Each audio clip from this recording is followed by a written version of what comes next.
Welcome back. It is good to have everyone here. Man, I am excited to continue this series, our Daniel and Antiochus Epiphanies. I just had an epiphany. Just kidding. Series. Oh, it is good to have you. Our last video, if you're new here, this is episode 2. We are systematically working through a 38-minute video that was put out by Advent Defense League, and we are working to dismantle as many of the claims as are ungrounded. So, last time we talked about the magnitude of power argument in the previous discussion. Today, right now, we are going to be tackling another major objection. One that I didn't think was major, but they seem to think that they have kind of a slam dunk here. I don't know. I don't know really why. So tell you what, grab something quick. We're going to tell you what. We are going to watch a just over 60-second clip because I want to make sure that we're getting the argument correct so that we can then work through the discussion. So let's see what Jason from Advent Defense League has to say. Division and sought for the meaning. Then behold, there stood before me as the appearance of a man. I heard a man's voice between the banks of Uli, which called and said, Gabriel, make this man to understand the vision. So he came near where I stood, and when he came, I was afraid and fell upon my face. But he said unto me, understand, O son of man, for at the time of the end shall be the vision. Was Antiochus Epiphanes in the time of the end, friends? No. Let's go to verse 19. And he said, behold, I will make thee know what shall be in the last end of the indignation. For at the time appointed, the end shall be. Verse 26. Says, and the vision of the evening and the morning, which was told is true, wherefore shut thou up the vision, for it shall be for many days. Many days. You kind of get the sense that this vision would not be understood for a long time. It is very clear that this was at the time of the end. Antiochus Epiphanes was not at the time of the end. As a matter of fact, very clear, right? It was very clear. The Antiochus Epiphanes was not at the end of time. That's the argument. So let me see if I did a good job on this particular claim. This is the claim that Jason made.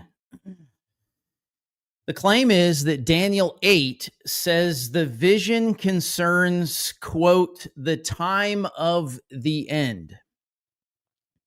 Therefore, it must refer to events far beyond the 2nd century BC and cannot possibly describe Antiochus Epiphanes, right? I mean, Antiochus wasn't at the end of the world, right? Now, they go from there into another argument that they don't even defend it. They just say, was Antiochus Epiphanes at the end? No. Well, then I guess it wasn't him. Okay.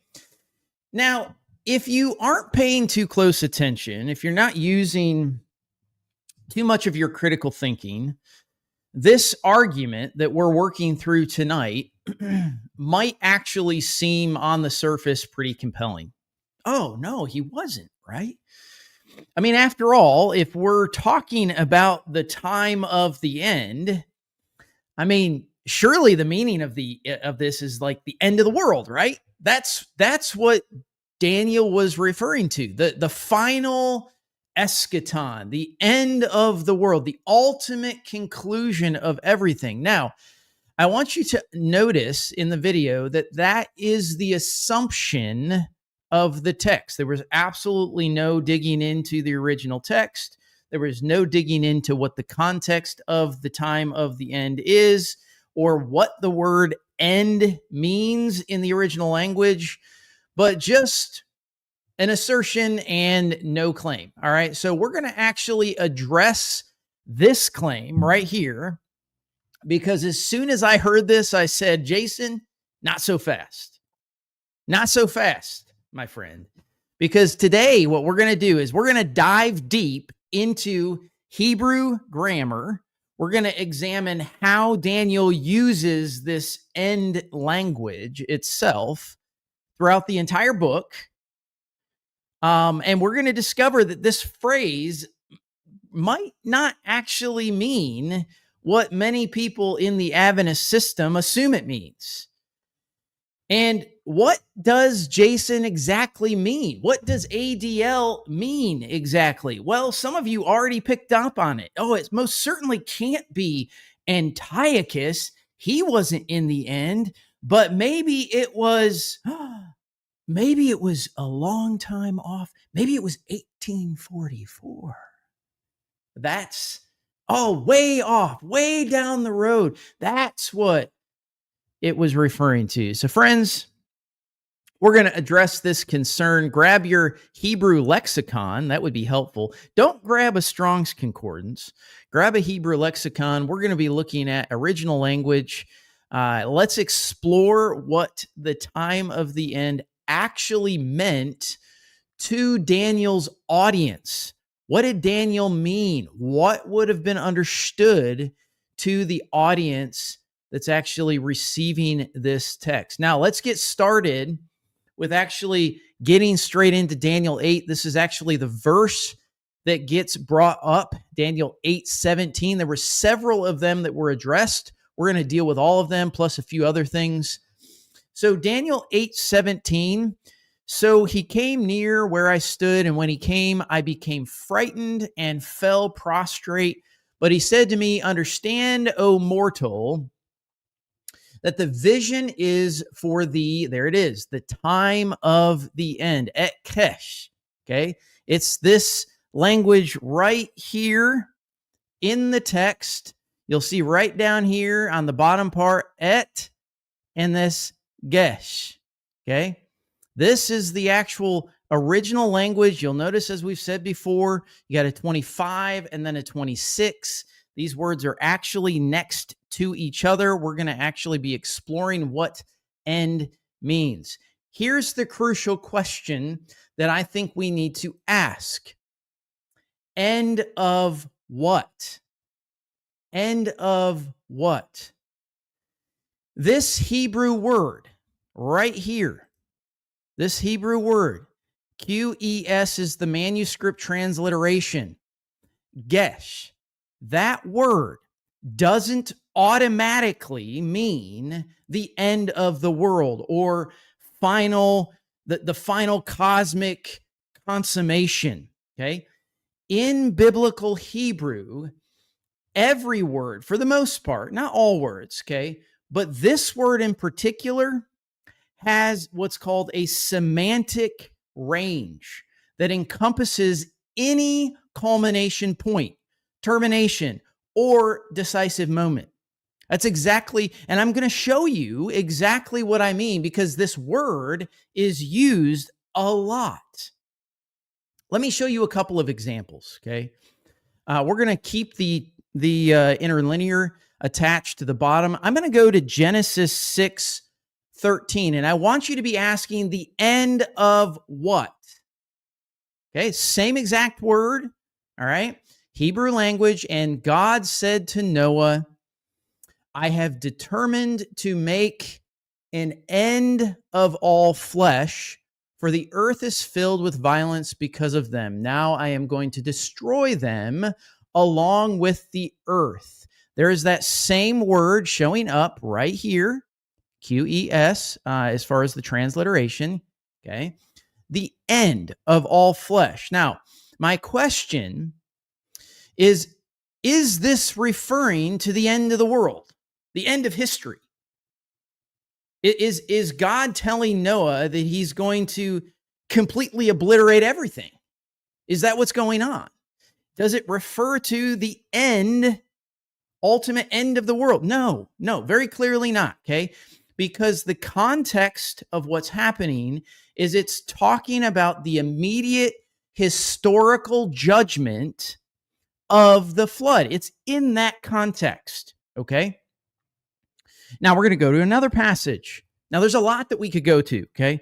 Let's go to Jeremiah 25. We're going to reference two actually places in Jeremiah to show you kind of how this all works together, okay? Jeremiah 25:12, we have a direct reference to a period of time. Then after 70 years are, what is that? Are completed, I will punish the king of Babylon and that nation, the land of Chaldeans, for their iniquity, says the Lord, making the land an everlasting waste. Now, if you follow the narrative and you go to Jeremiah 29, verse 10, it picks up on the end of the 70 years. For thus says the Lord, only when Babylon's 70 years are what? Are completed. While I visit you, I will fulfill to you my promise and bring you back to this place. Now, the phrase here, you'll see it right down in here, okay? The phrase here is mela'at. That's the phrase, okay? Mixiba is the literal meaning from the end of 70 years. That's the phrase. It literally means from the end of that period of time. This is clearly a reference to a period of time, and it's at the end of that time period that it's consummated, or it's the final part. Okay. Now, some of you might say, well, Mike, that doesn't have the same word. Okay. It's semantic range. You've got to understand that in Hebrew, it isn't about identifying the exact word. It's identifying the word and the semantic range of the words that go inside of that concept. It's a much more complicated and nuanced language than just English, even though English, I think, is fairly complicated, okay? So right from the start, okay, without looking at anything but those two examples, and there's a lot of others that we're going to pay attention to, right from the start, we see that this word, kesh, Q-E-S transliterated, functions idiomatically as culmination or completion, which is why it's a completion of something specific. And that's the reason why I said you've got to ask the end of what? Okay. There is nothing inherent in the term that demands or that requires you as an interpreter to go, oh, Daniel's talking about the end of the world. Clearly, that's why, well, Antiochus can't be it. No, that's an inappropriate handling of the text. Okay. There is a range of uses, as we can see very simply. If all we do is perform a simple logos search, and it should be coming up in just a second on the screen. If we perform a search, and you'll notice in the query, we're not looking for end, we're looking for the Hebrew word. That's what we're looking for, okay? And that is the Hebrew word transliterated QES, okay? You'll see it in several places here. You'll see it in Genesis 4:3. In the course of time. Now, if you don't believe me, let's just go here and look. Well, there's the word right here. Okay. QES transliterated. Okay. So I want you to understand that when we're looking at these words and they're translated differently in the English, that doesn't mean it's not the same word being used and the right semantic domain that helps inform how it gets translated. Genesis 6:13. Notice Genesis 8:3, the end of 40 days. Okay. Clearly that has nothing to do with the end of the world. Okay. So you cannot, this is a horrible use of understanding how the Hebrew text functions if you just automatically go, well, see, was Antiochus in the end of time of the world? No. Well, it can't be Antiochus. That's not the way the Hebrew language works. Okay. You've got to do better than that. I'm going to scroll through here and you'll notice even Exodus at the end of the 400 years, Numbers at the end of 40 days, Deuteronomy at the end. Okay, notice this is an interesting one right here because it's not actually translated in the text, but it's there. Okay, the end point. These dots right here show you that the word doesn't actually get translated because it comes through in kind of how they transmit the English every 7th year. You would understand that in English as being at the end. Okay, so they don't physically say anything because it's understood in the English. So I'm hoping that you begin to see how this word can get used. Farthest retreat at the end. Okay. I'm showing you all of these and I'm being a little bit overdoing this part of it because I want you to understand that the actual language is not as simple as saying this word means and only means, oh, it's the end of the world, so therefore Antiochus Epiphanes doesn't fit. And that's what happened in 60 seconds. Okay, that's what happened. And unfortunately, that's what happens when a person only pays attention to the English and then inserts their idea into the text rather than letting the text speak for itself. Now, let's look at how Daniel specifically uses this language. I'm going to look at how Daniel uses the language specifically in these passages. Should be coming up in just a second here. Okay, this is really important because we need to let Daniel interpret Daniel. He's well, I shouldn't say he. That's a whole nother conversation because it wasn't just Daniel who put Daniel together. There was a lot of scribes that were involved as well.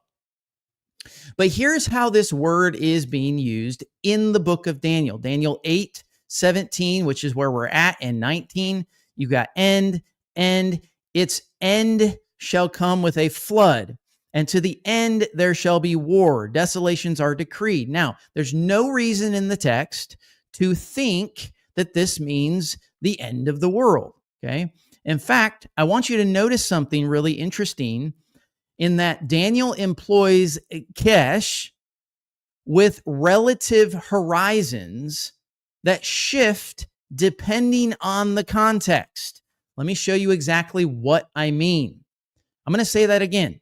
Daniel employs this word for end with relative horizons that shift depending on the context. Okay. Notice here in Daniel 8:17 to 19. So he came near where I stood and he was frightened. And what did he say? And understand, O mortal, that the vision is for the time of the end. As he was speaking to him, I fell into a trance, face to the ground. Then he touched me and set me on my feet. He said, listen, I will tell you what will take place later in the period of wrath. That's the context. Later, it's going to happen later, but it's going to be in this period of wrath. Okay? For it refers to the appointed time of the end. Now, you can't just look at that and go, oh, that's the end of the world. First of all, side note, that would make absolutely no sense for Daniel, and I'm going to reference this later. That provides absolutely no comfort to tell people that this is going to be like thousands of years later. You're never going to see anything, okay? And it actually completely disregards the historical reality of what's going on. Now, we're dealing with here, inside this section, what we're dealing with is the vision of the ram, goat, and little horn. Okay, and that's what we're calling our Antiochus passage, whether or not we're defending it or disagreeing with it. Okay, the end here, this word refers to the end of persecution. That's exactly what was going on during this time. They were being persecuted. The vision's appointed climax, the end of the persecution. But then, if we go down to Daniel 9, let's just keep scrolling down to Daniel 9, 26 and 27. Notice that we get another, that's the same word, okay? We get its end. QES, it's the same exact word being used. We get it used twice in the same verse. Here, notice that it's dealing with a different period of time. The context of this passage is told after the 62 weeks, an anointed one shall be cut off and shall have nothing. And the troops of the prince who is to come shall destroy the city and the sanctuary. Its end shall come with a flood. What's end? That's what you got to ask in the text, okay? This particular end is a part of the 70-week prophecy. The end refers to the end of desolations in the post-exilic Jerusalem context. You've got to understand the context of where this word is being used. Now, finally, if you scroll down to chapter 11 and we get to verse 35, okay, right here, 35 and 30, actually 35 all the way through 40. I'm not going to read it for the sake of time, but you'll see here, some of the wise shall fall so that they may be refined, purified, and cleansed until, here we get the word, the same exact word. Now, to be fair, I'm going to tell you what I think this particular time period has to deal with. But if someone like Jason from ADL is going to refer that chapter 8, the use of this word means, the end of the world, then all these other ones must be the same. If you're just going to apply it, was he at the time of the end? Then all of these have to be at the time of the end.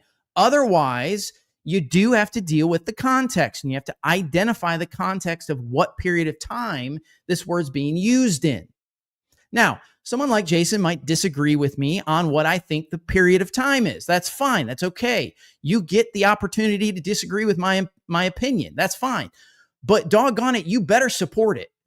You can't just throw it out there and go, does it deal with the time of the end? No. Well, see, then it can't be.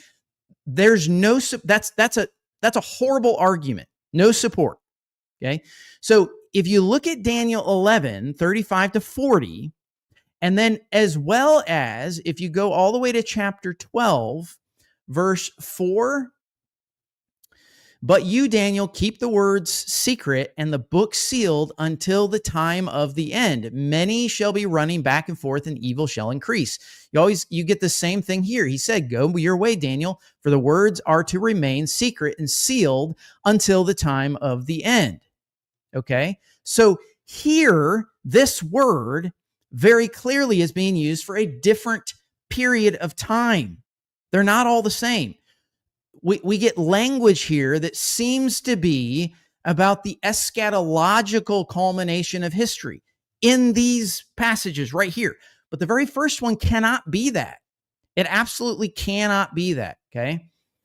So do you see in walking through 8, 9, 11, 12, you see walking through the visions and the periods of time, they're different visions.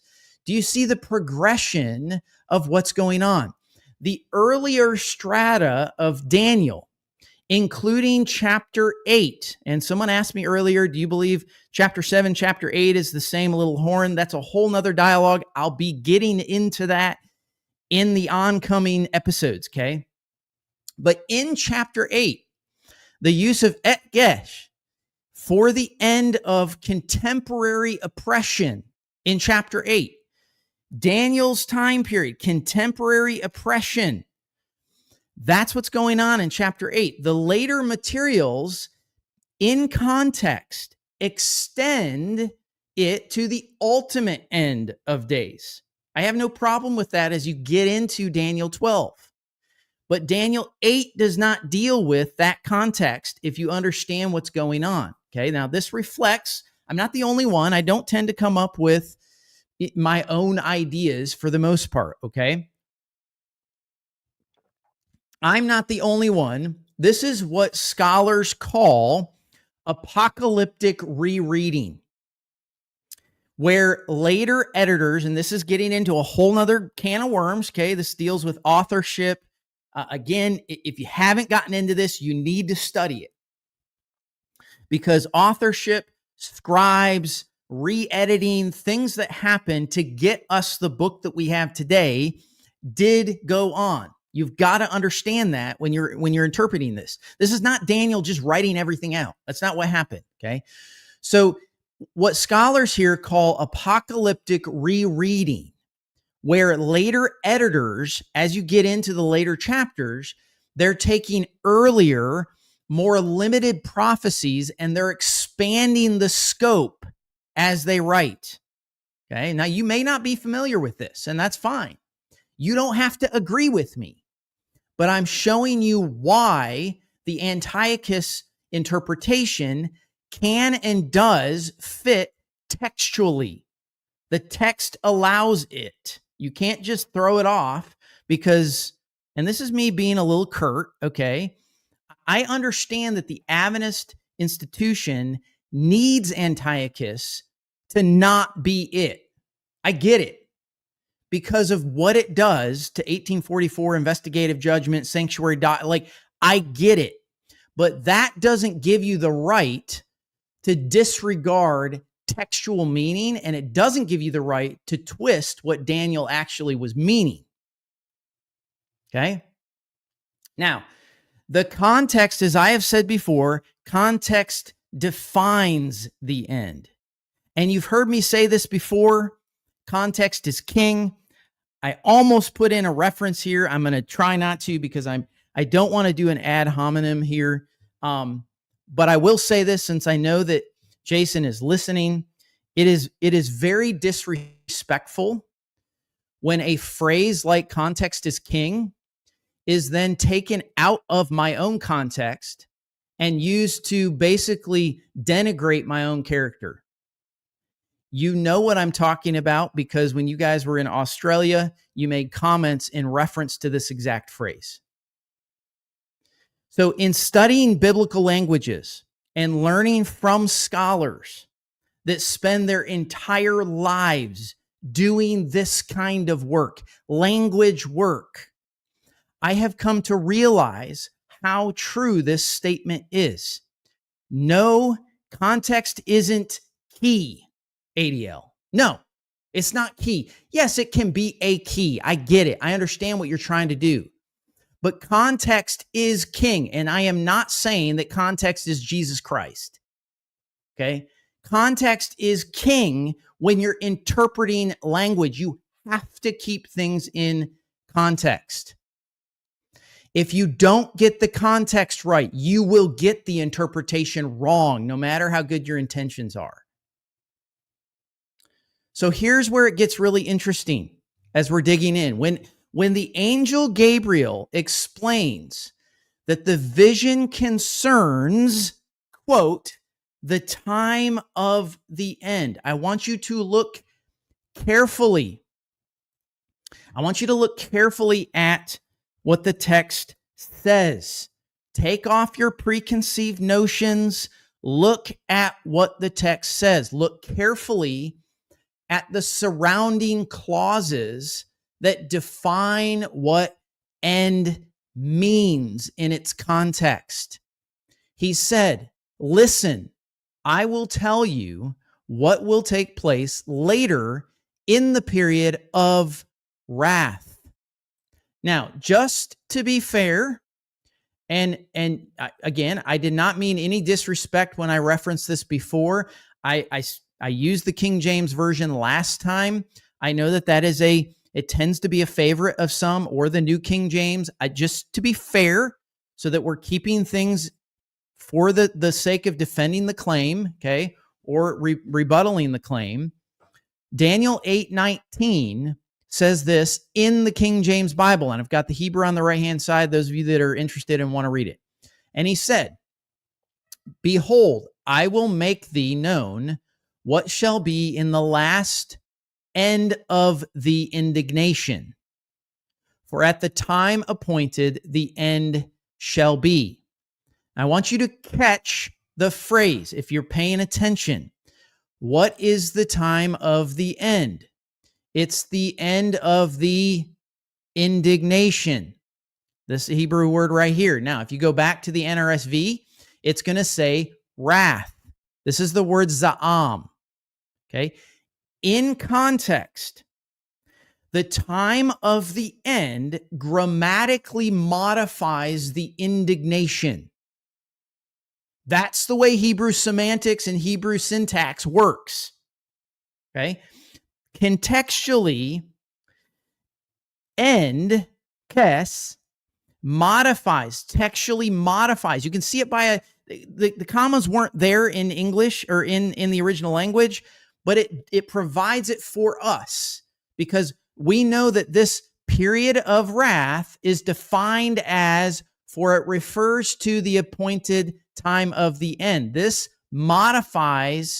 grammatically modifies the indignation or the wrath, the period of wrath. In other words, it's talking about the end of divine indignation against Israel.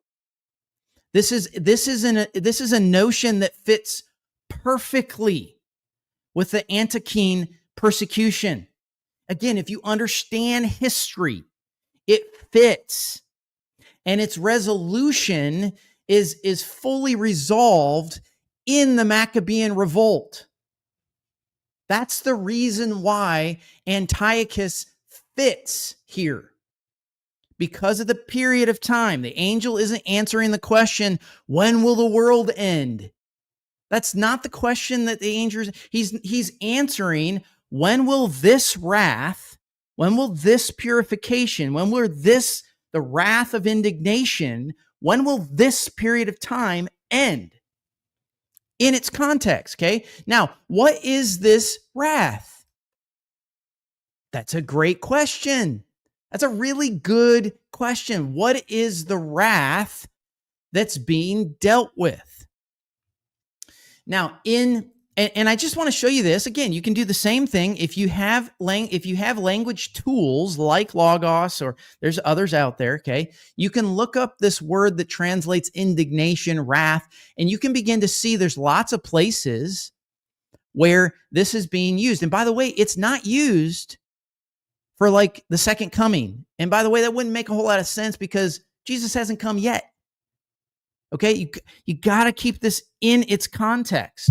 But I want you to notice, okay, in Daniel, along with other prophetic literature itself, like Isaiah, okay, Isaiah chapter 10, verse 5. Woe to Assyria, the rod of my anger, the club in their hands is my fury. That's the same context of what's going on. If you go to 25, for in a very little while, my indignation will come to an end. Wow, that's interesting. That is not the end of the world. My anger will be directed to their destruction. That is a very specific period of time. I want you to see how this is fitting together, okay? If you go to a passage that most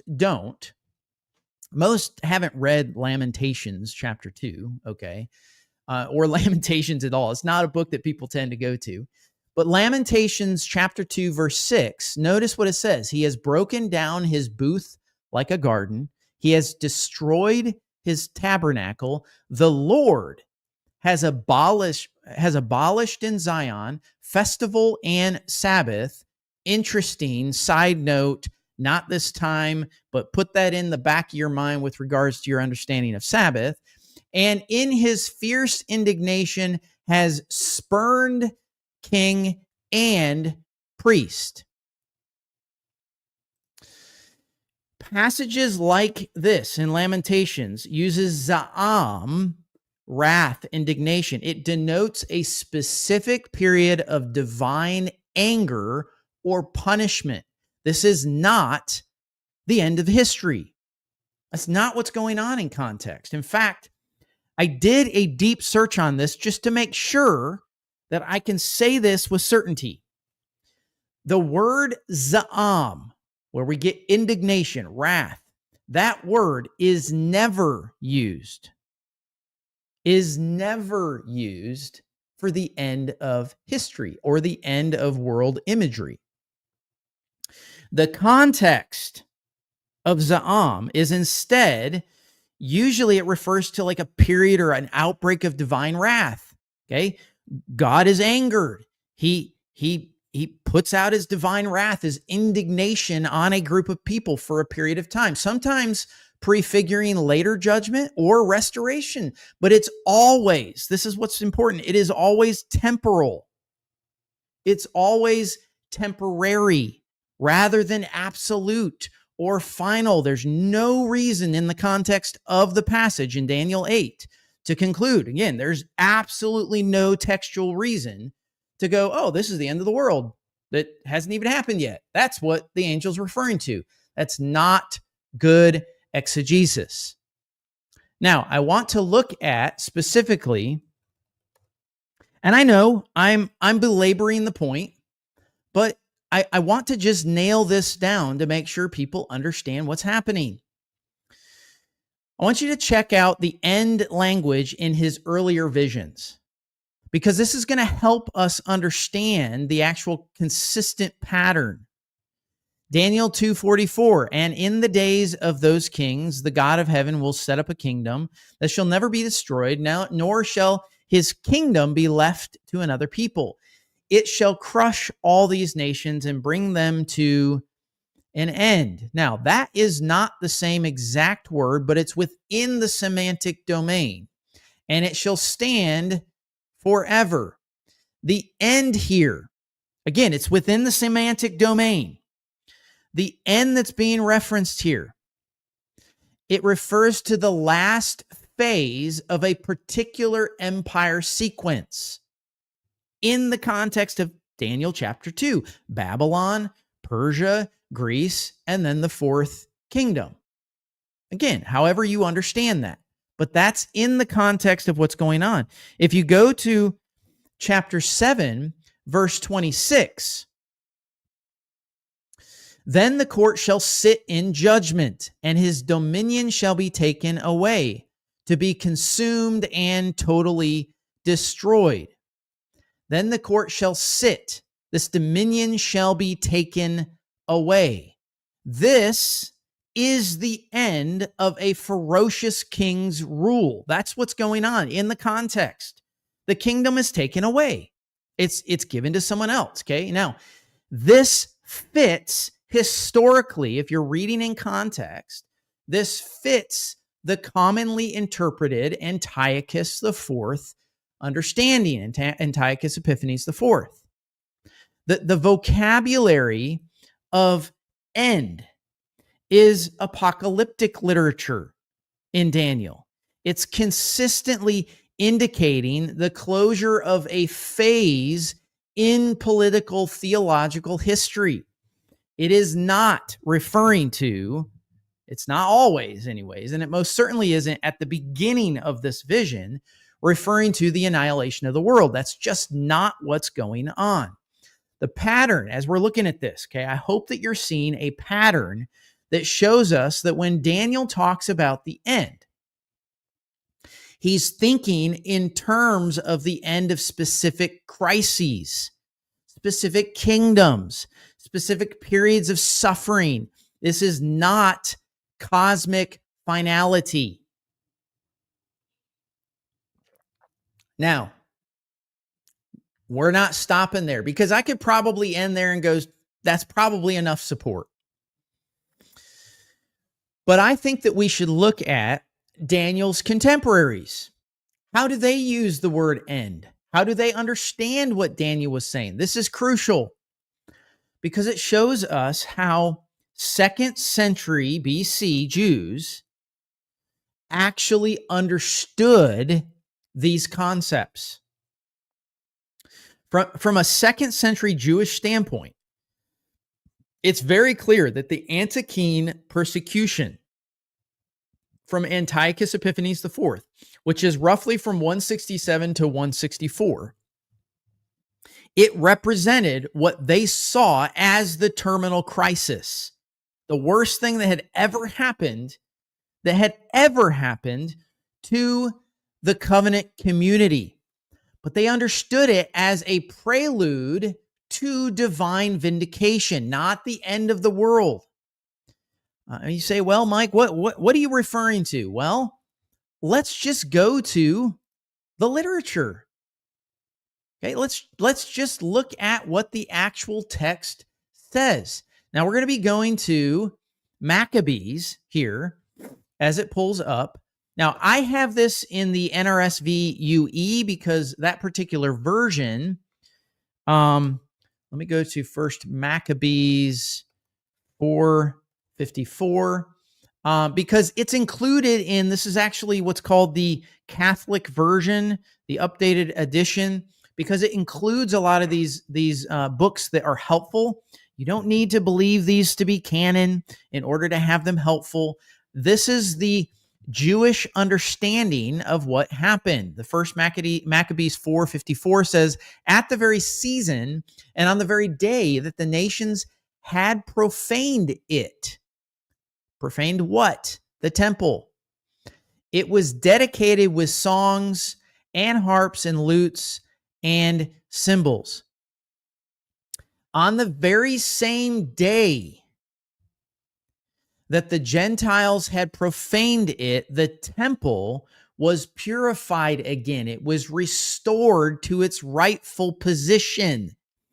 It's describing the end of defilement in context. This is why Hanukkah took place, which, by the way, is a Jewish festival that Jesus kept.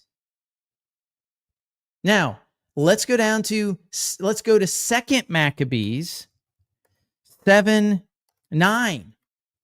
2 Maccabees 7:9. And when he was at his last breath, he said, you accursed wretch, you dismiss us from this present life, but the King of the universe will raise us up to the renewal of everlasting life because we have died for his laws. If you go down in the text, you could continue to read the narrative.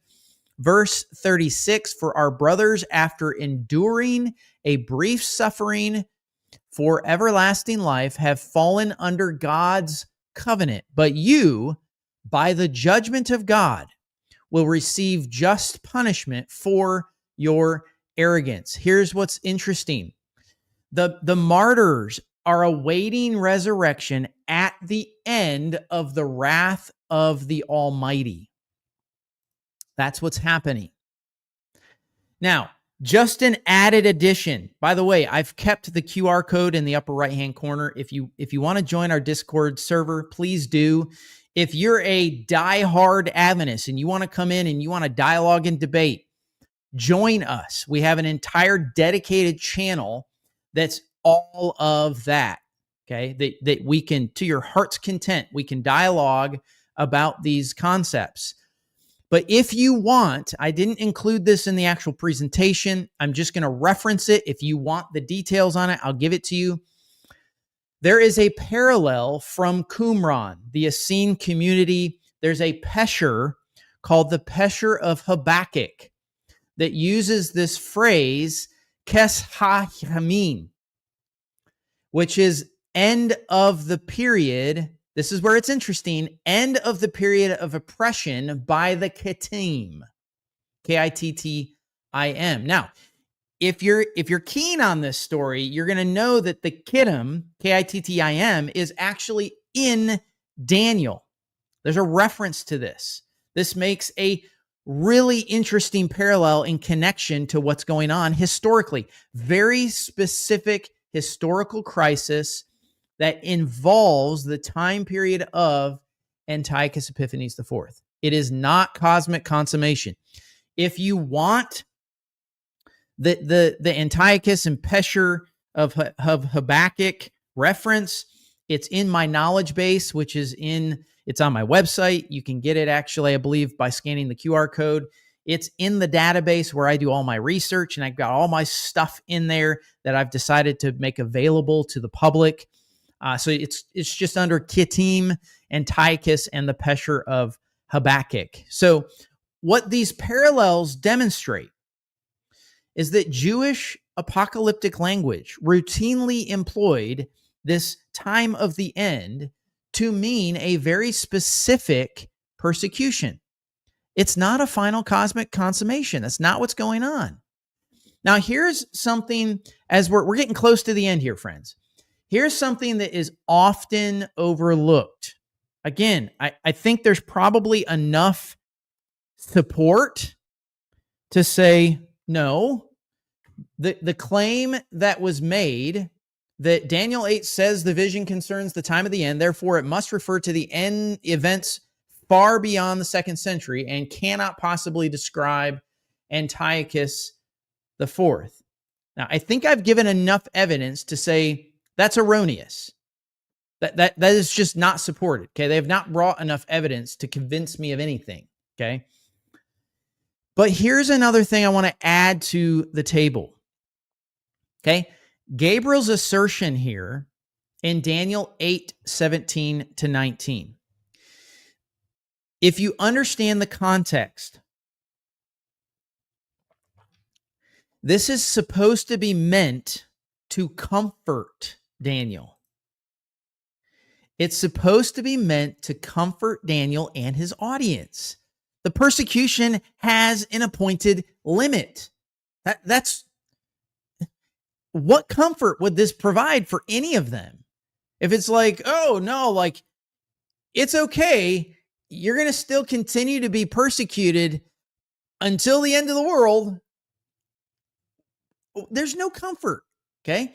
Apocalyptic literature uses this specific device to assure readers that divine sovereignty circumscribes even tyrannical evil. This is the reason why Revelation is so powerful today, because it has application to us, even in the midst of the world that is filled with evil. We know that Jesus has been revealed through the Messiah. We know he's already had victory. God has set boundaries on suffering. He doesn't just let it go rampant. So the time of the end could effectively be paraphrased. Okay, this is a paraphrase. It could say the appointed end of this tribulation, this persecution. Think about it. The theological purpose here would be completely undermined.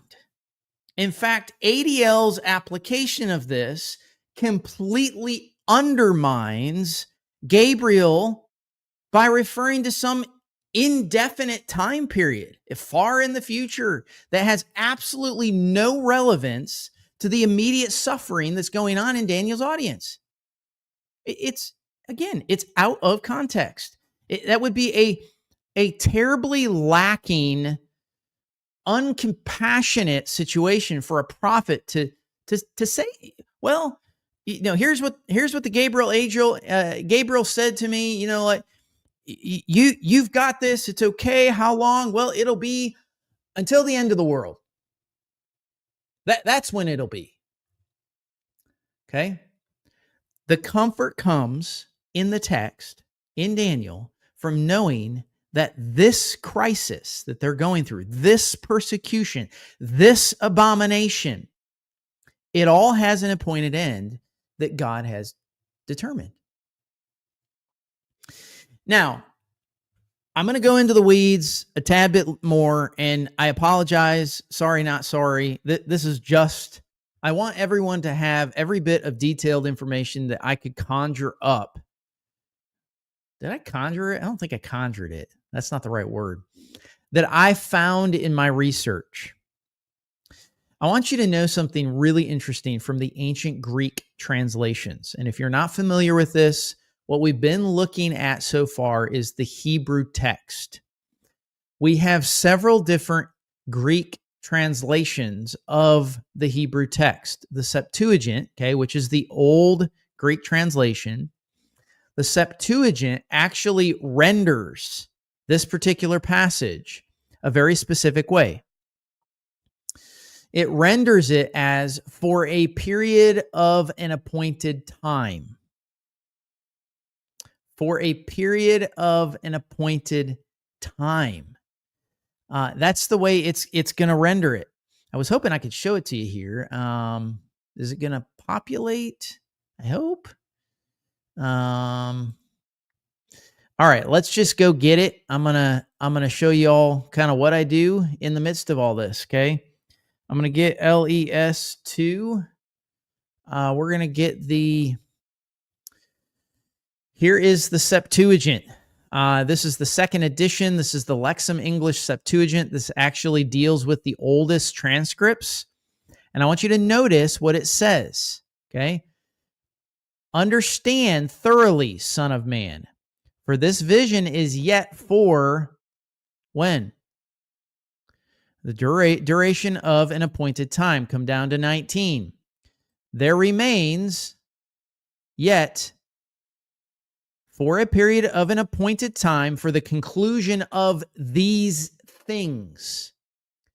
That helps you understand what's going on. These things. Specifically, the destruction wrath. Okay. Now, I'm going to go into the weeds even further. I don't know if any of you are familiar. I know some of my, I'm almost certain some of my early church father followers, those that appreciate the early work is going to know this, but you may not be aware of someone by the name of Theodotion. Theodotion is, I'll just give you a quick history lesson real quick. Theodotion was a Hellenistic Jewish scholar who likely came from Ephesus in Asia Minor. And he did his translation work, pay attention to the dates, roughly around 180 to 190 AD, okay, after Christ. Now, Theodotion's version, it really isn't a version, okay? It is it's a reworking of the Septuagint. But Theodotion's version of the Septuagint is a fascinating Greek translation with a very complex history. It's not an entirely independent translation, but rather a revision of the Septuagint designed to supply its omissions. That was the purpose, okay? Origen used Theodotion's version alongside other translations to compare the Septuagint with the Hebrew text. And what's really intriguing about this is that Theodotion's translation became so popular that his version of Daniel completely replaced the original Septuagint translation with only two manuscripts of the Greek Old Testament retaining the original Septuagint text. Now, why do I bring this up? Well, here's the reason. Because Theodotion's version translates this concept to, then the dispersion is ended, they shall know all these things. So there is this culmination that is very clear in Theodotion. Now, you can disagree. You can say, I've heard some people say, well, that's a corrupted text. Well, that's fine, okay? But again, this is a very ancient translation that is attempting to keep things in its context and translate it accurately. You can disagree with it. That's totally fine. But Theodotion's version in Daniel, in these chapters, maintains this concept of keeping things inside of a period, okay? Both the Greek versions, both of them preserve the sense of a determined, limited period, not timeless futurity. It's not this into the future, okay? It never ends. It's going to be at some point in the future. The Greek translators, again, they're translators, but these are Greek translators. They understood this. They got it. They paid attention to it. They referred to a very specific terminus, meaning a terminal period, a very specific time. It is not an indefinite future. It's not like sometime in the future, as ADL said through Jason. Now, let me pull all this together for you. We're almost done. This one's going to be an hour long. But this is important. This is a really important thing to understand. Okay, let's pull this all together. The opponents of the Antiochene interpretation specifically in the context of what we're debating, okay? Why are we here? I am refuting this claim. Daniel 8 says the vision concerns the time of the end. Therefore, it must, okay? There's his thesis at the beginning. Therefore, his supporting argument is it must refer to events far beyond the 2nd century and cannot possibly describe Antiochus IV. Now, these are not Jason's exact words. This is me steelmanning his argument in that hour or that minute and 15 seconds, okay? So those who oppose the Antiochene interpretation, like Jason, like ADL, like Adventism by extension, what has to happen? Okay, they have to understand and believe that the time of the end it has to mean the eschaton for their framework. It has to. Okay, if events that are centuries beyond, that hasn't even happened, or that will happen centuries later. Okay, why is this needed? For the Adventist framework, it is needed because of the Adventist 1844 papal power as Antichrist, the investigative judgment doctrine. If you don't have this, if this falls apart, all of that disappears. It can't be sustained. So I understand why the animate defense of it, but that doesn't give a person the right to defend erroneous beliefs, which is why I'm stepping in to rebuttal it. Okay? They have to refer to this as the end of the eschaton for the Adventist framework, which is why interpreters like Jason, like ADL, will very quickly jump to this unmerited conclusion that's out of context. It was in a 60-second clip, okay? But I hope now that you understand that when we examine the Hebrew syntax, when we look at the grammar, when we discover that et kes simply denotes any appointed culmination, when we look at inside of Daniel 8, it specifically equals the end of wrath, the end of the indignation, the time of wrath, the end point of the oppression that was going on during Daniel's time, which is Antiochus's oppression, or the extension of that.